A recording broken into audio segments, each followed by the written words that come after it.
Kitchen table. That's Granny Marble's kitchen table. Big old kitchen table. We used to have family reunions around. Grab yourself a seat.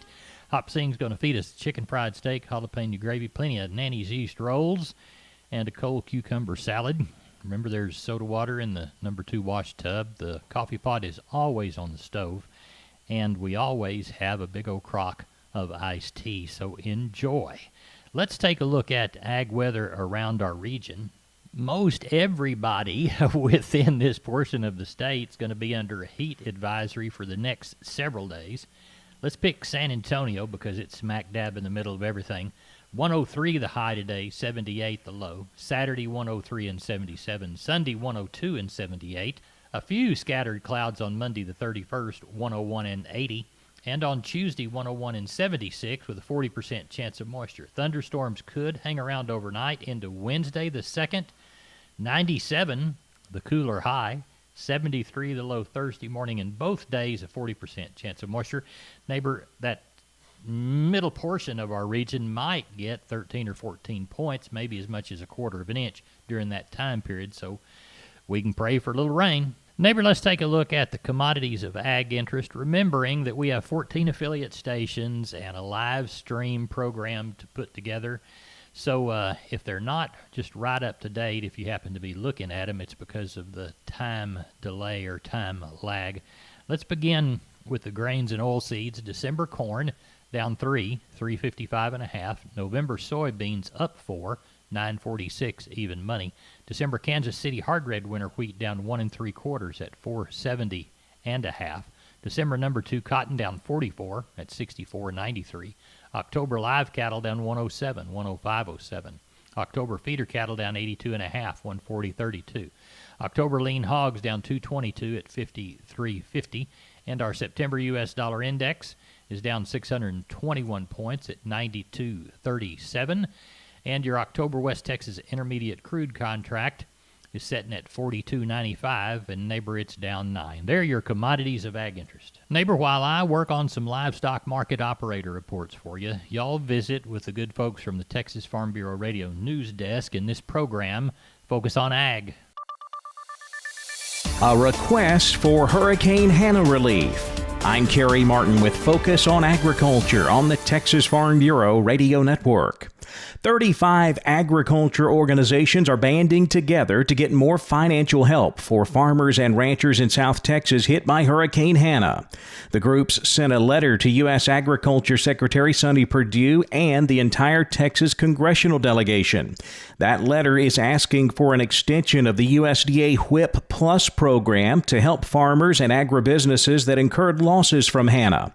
Reese Langley, Vice President of Washington Operations for the National Cotton Council, says the council is pushing for relief in Washington. The hurricane hit at the absolute worst time, given the crop was about to be harvested in most cases. And so looking at opportunities and possibilities to provide relief to those producers. And one of the ideas is sometime this fall, could Congress extend the WHIP Plus disaster program to cover 2020 disaster losses, given that we think there's going to be funding left over within WHIP Plus. It's not going to be utilized for the 18 and 19 crop losses. So that would be one option that we're exploring, again, working with members of Congress on that relief. Initial assessments by Texas A&M AgriLife Extension experts estimate 90 to 100% cotton crop losses for around 138,000 acres in the Rio Grande Valley.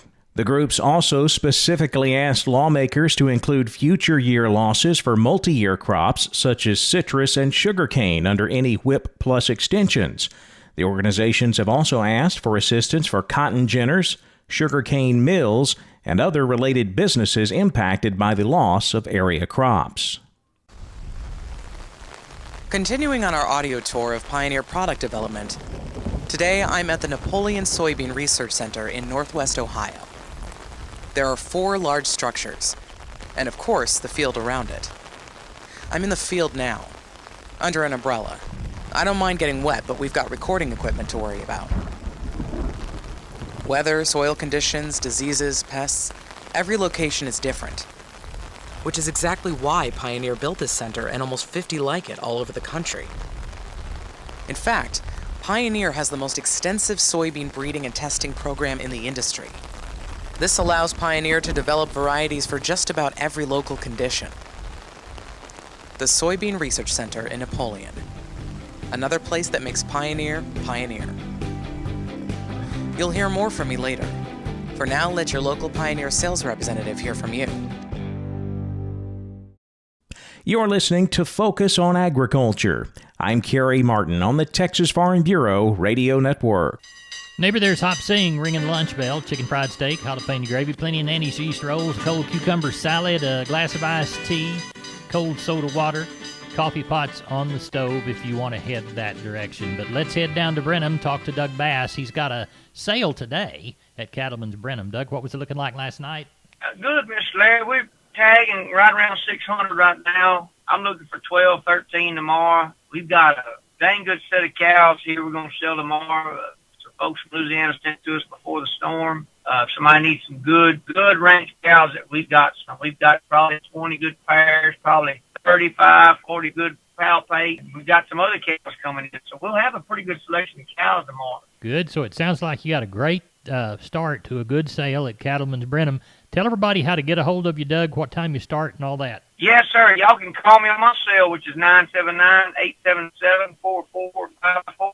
We start here at 12 o'clock. Cows will sell first. The calves will come behind them, and we sure appreciate everybody. Y'all come see us. These who masquerade as bureaucrats and do-gooders are conspiring to strip you of your water rights, your property rights, and your land, all in the name of progress. Join the fight and join the Texas and Southwestern Cattle Raisers Association. We work nonstop to protect ranching families. Join TSCRA and safeguard your rights and property and America's most iconic way of life. For more information, call 800-242-7820 or go to www.tscra.org. Neighbor, they're lined up in the alleyway at Milam County Livestock Auction, Cameron, Texas. Kenny Mingus and family, owner and operator. Spoke with Kenny about 8 p.m. last night. Kenny, what was it looking like then? Well, it looks pretty good, Larry. We're tagging on about 1,600 right now. Thinking we're probably going to have somewhere, well, I said 18.5 to 2150, but we'll sure have the 18.5, probably have somewhere around 2 to 2,200 is what I'm thinking right now, Larry. How does the mix look as you look out across the yard? Mostly calves. They look like they're stripping these things, and maybe trying to save the cow right now. Right. Of course, we didn't get any of this rain out of the hurricane, but not a lot of cows. I'm going to say, 200 cows probably, okay. Is what we're looking at. All right. Unless they just come with a bunch of them in the morning. Got some strings of cattle here, from 20 or 30 from different people up to, got about 70 yearlings from one man, that'll weigh 650 to 950, okay. Been weaned. Okay. Good cattle there. And then got another customer, him and his mom probably got, probably 150 or so. Okay. Something like that, maybe 175 calves here. So quality's pretty good. Quality's pretty good. And, some of the cattle carrying a little bit of condition, just depending on what part of the country they came from. Right. Some of them still just carrying a lot of flesh, too. But, I understand. Well, it sounds like you've got a good start to a sale on Friday at Milam County Livestock Auction, Cameron. Kenny, tell everybody what time you start and how to get a hold of you. You bet. We'll start tomorrow at 12. We're available to start receiving cattle on Thursdays at 8 a.m. in the morning, Fridays at 7. You can call us at 254-697-6697. We're at the office from about 9 to 3, Monday through Wednesday. You can follow us on our webpage or catch us at MilamCountyLivestockAuction.com. We're visiting with Scott Stanislav, technical agronomist for DeKalb, Asgrow, and Delta Pine. And Scott, you and I have been talking about crop conditions and issues here in South Texas all season long.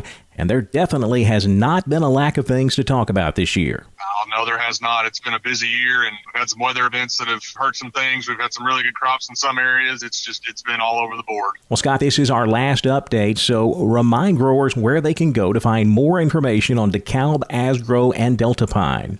Absolutely. Well, I'd point a grower to www.DeKalbAsgrowDeltaPine.com.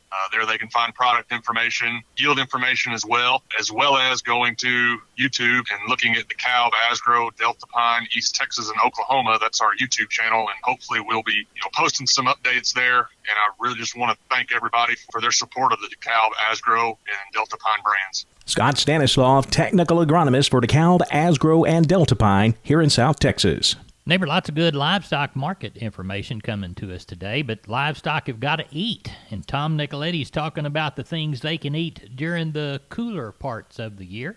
Tom? When to plant winter pastures. I'm Tom Nicoletti with Texas News and Views on the Texas Farm Bureau Radio Network. More after this message. Today, our tour of Pioneer soybean development has taken us here. I'm entering one of the growth chambers at the Johnston, Iowa campus. The door is closing. This room is carefully regulated for temperature, light, humidity. I'm in a huge, long, tube-like chamber filled with soybean plants. They keep it pretty dim in here. This is just one phase of a multi-year process to bring the strongest seeds to market, such as the famed Pioneer brand A-Series soybeans. Depending on what happens in here, Pioneer breeders may advance these contenders to the next phase, or not. Most of the soybeans in this room won't make it into a Pioneer bag, but the ones that do are designed to be the best performing soybeans ever introduced by Pioneer. Growth chambers, another thing that makes Pioneer Pioneer. You'll hear more from me later. For now, let your local Pioneer sales representative hear from you. Although temperatures across Texas are still warm and hot, agricultural producers need to start thinking about planting their cool season annual forages for the wintertime. To talk more about this, we go to Overton, and Dr. Vanessa Olson is our guest. She is with Texas AgriLife Extension Service in East Texas and also reports for our weekly program, Farm Bureau Roundup. And Vanessa, what's the best way that people need to address the situation at this time of the year? Well, even though, like you said, we are very warm and in a good part of our state we're very dry, it's hard to think about planting winter forages with no rainfall as well. However, we do need to start planning and preparing and thinking about what, or if we need winter forages, what winter forages we want to plant, and being prepared to plant those at an appropriate time. Ideally, we would typically like to plant late September, early October to the beginning of November. It will really depend on where you're located in the state. A good rule of thumb is to plant typically about 6 weeks prior to your average frost date. Now let's talk about some of the cool season annuals that people should be thinking about. There's small grains and then the annual ryegrasses. Talk about those. Yes. So cool season annual ryegrass is well adapted to a variety of soil types. It is planted probably in the largest quantity in East Texas, typically east of I-35 because its production is dependent on higher average annual rainfall. So typically east of I-35 is where we'll see the most annual ryegrass planted in our state. Since it is well adapted to a variety of soil types, that's a great option for a lot of producers.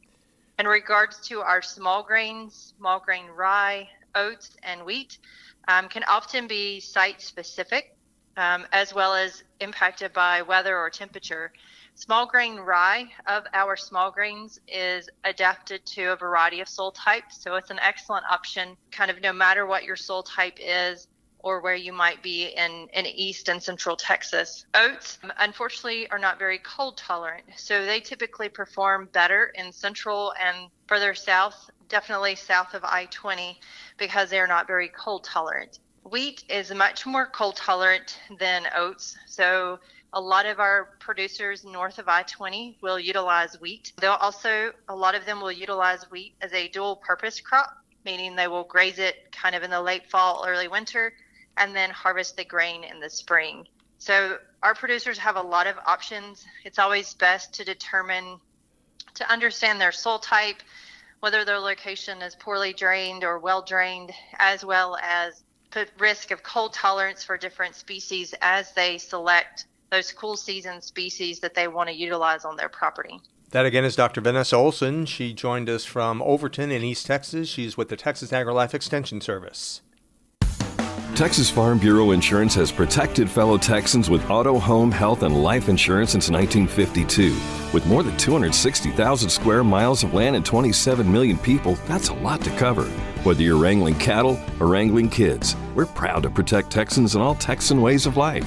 Visit Texas Farm Bureau Insurance today at tfbinsurance.com to get insurance for Texans by Texans. Coverage and discounts are subject to qualifications and policy terms and may vary by situation.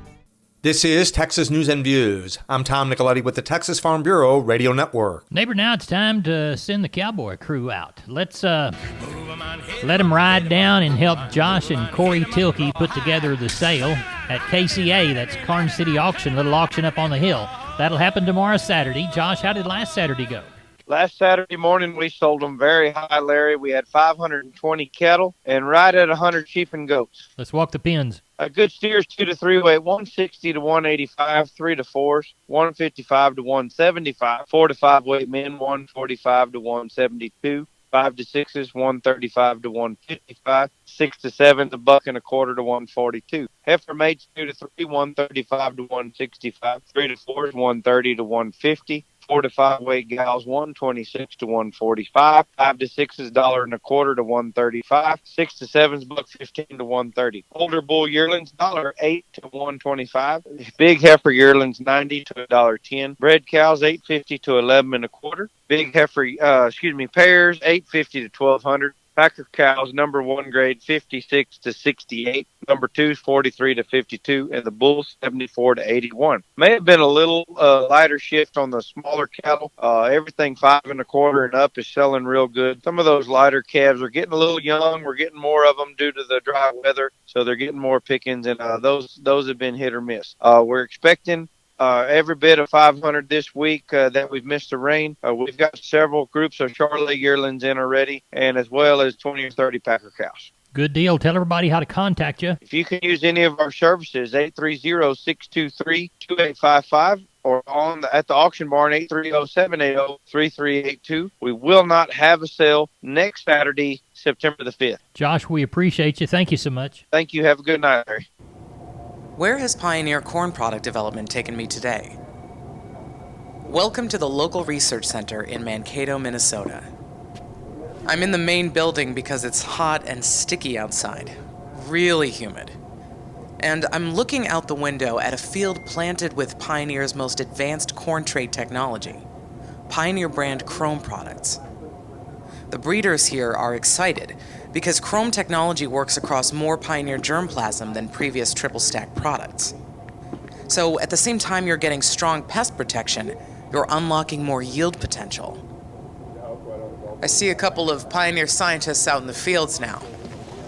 Me, I've got air conditioning and a soda, so I'm good. The Research Center in Mankato, another place that makes Pioneer, Pioneer. You'll hear more from me later.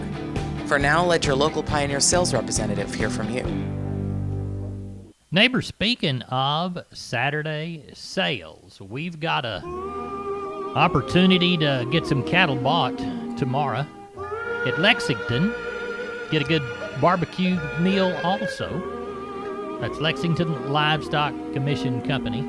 Speaking with Russell Heller right now. Russell, what's that sale looking like for Saturday? Yes, sir. I know about 4 or 5 sets of calves, anywhere from 10 to 30 head apiece. Good. How are they bred and what do they weigh, you think? One set will be some black ones, and the other ones will be Charolais cross mostly. And probably weigh 400 to 600. Well, tell everybody how to get a hold of you for a great start to a sale in Lexington on Saturday. Yes, sir. You can get me on my cell, and that number is 979-820-7002. Now, we all have a sale as we come up toward that Labor Day holiday? Yes, sure will. We appreciate you. Thank you. Thank you, Larry. Neighbor, let's take a look at the grains, courtesy of John Tuggle, 800-288-4453. Number 2 or better Milo through Corpus in August, D's plus 175, $9.53. Houston, D's plus $2, $9.97. Progresso, $8. Number 2 or better yellow corn through Corpus in August, September plus 45, $3.89 1/4. Delivered to Houston, September plus 30, $3.74 1/4. We'll call Progresso $7.60 by the hundredweight. Hard red winter wheat delivered through Corpus in August, September plus 80, $5.40 3/4. Calling Houston, September plus $1, $5.60 3/4. We'll call number 1 beans to Houston, August, September delivery, November less 15, $9.27. Placido, November less 60, $8.82. Neighbor, we moved 3,930 bale of East Texas cotton, 1,523 bale of West Texas. Prices went from $59.26 to $61.76. There's your grains and cotton and another edition of Down on the Farm. I'm Larry Marble. Good day.